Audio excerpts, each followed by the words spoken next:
নমস্কার, শুভ সকাল। আবার একটি নতুন ব্লগে আপনাদের সকলকে স্বাগত। আপনারা নিশ্চয়ই ভালো আছেন। অনেক দিন ধরেই আপনাদের থেকে একটু আলাদা হয়ে গেছি, কারণ একে তো ছেলের এক্সাম চলছিল, তারপরে আবার ছাত্রছাত্রীদের এক্সাম শুরু হয়ে গেল। এই জন্য কোনোরকম কোনো ভিডিও পোস্ট করা হয়নি। তবে আজকের ওয়েদারটা দেখুন, আজকে কাল রাত থেকেই মোটামুটি বৃষ্টি ধরেই আছে। ফোঁটা ফোঁটা করে হলেও বৃষ্টি অনবরত পড়তেই আছে। ওয়েদারটা দেখুন, শীতকালীন এই ওয়েদারে কিছুই ভালো লাগে না। অন্য সময় বৃষ্টিকালে বৃষ্টি হলে তবে ঠিক আছে, শীতকালে এরকম বৃষ্টি হলে কিছুই ভালো লাগে না। তবে ছেলে বলল আজকে খিচুড়ি খাবে।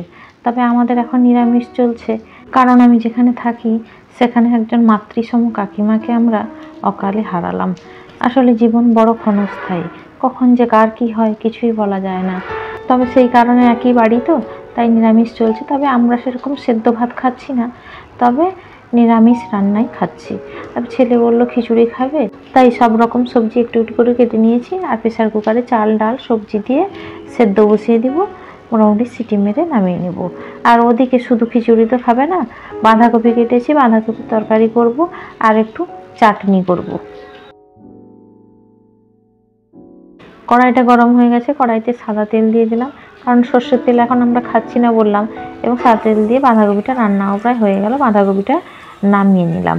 বাঁধাকপিটা রান্না করে রেখে দিয়ে আবার ওই কড়াতেই তেল দিয়ে নারকেল কুচানোগুলো ফেলে দিলাম, কারণ নারকেল কুচানোগুলো খিচুড়িতে ফেললে খুব সুন্দর স্বাদ হয় খেতে এবং ভালোও লাগে।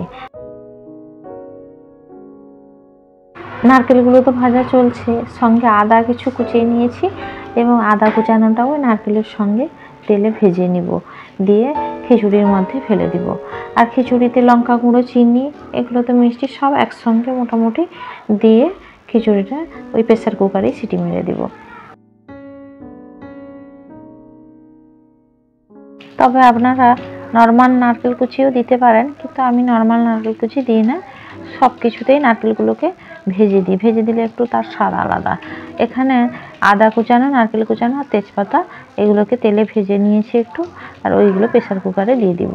প্রেসার কুকারে দিয়ে মোটামুটি নেড়ে নিলে আমার খিচুড়িটা রেডি হয়ে যাবে। বৃষ্টির দিনে কার কার খিচুড়ি খেতে ভালো লাগে অবশ্যই কমেন্ট করে জানাবেন। আর আমার তো খিচুড়িটা প্রায় হয়ে এসছে, যাকে চালটা একটু বেশি পড়ে গেছে, কোনো করার নেই, রাত্রে খেয়ে নিতে হবে। আজকের মতো ব্লগটা এখানেই শেষ করছি। ভালো থাকবেন, সুস্থ থাকবেন। নমস্কার, শুভ দুপুর।